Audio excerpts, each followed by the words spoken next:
ఈ మహబూబ్ నగర్లో జరుగుతున్నటువంటి ఎమ్మెల్సీ ఎన్నికల్లో కాంగ్రెస్ పార్టీ అభ్యర్థి మన్నే జీవన్ రెడ్డి గారు పెద్ద మెజార్టీతో గెలవబోతూ ఉన్నారు. కారణం ఏంటంటే గడిచిన 10 సంవత్సరాల కాలంలో ఈ స్థానిక సంస్థల ప్రతినిధులు సర్పంచ్ అయినా, ఎంపీసీ అయినా, ఎంపీపీ అయినా, జడ్పీసీ అందరినీ బట్టి వ్యవస్థను నిర్వీర్యం చేసే కార్యక్రమం చేయడం జరిగింది.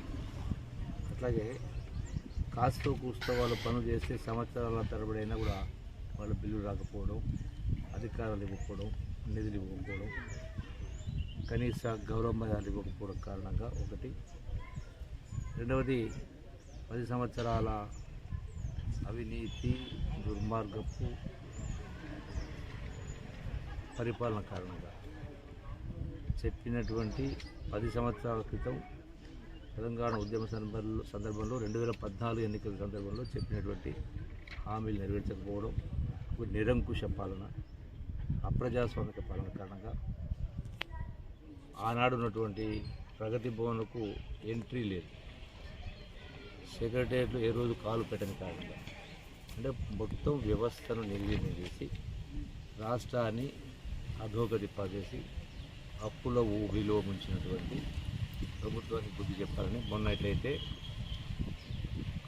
జరిగిన శాసనసభ ఎన్నికలో ప్రజలు గొప్ప తీర్పు కూడా జరిగిందో, అదేవిధంగా ఈ ఎన్నికల్లో కూడా పాలమూరు జిల్లాకు సంబంధించినటువంటి పాలమూరు బిడ్డ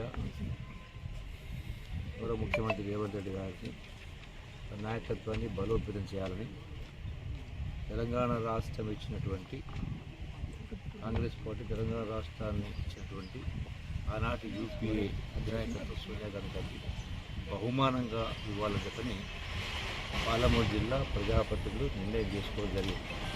సో దానికి అనుగుణంగానే అందుకనే పెద్ద మేరతో గెలవబోతున్నారు. Thank you.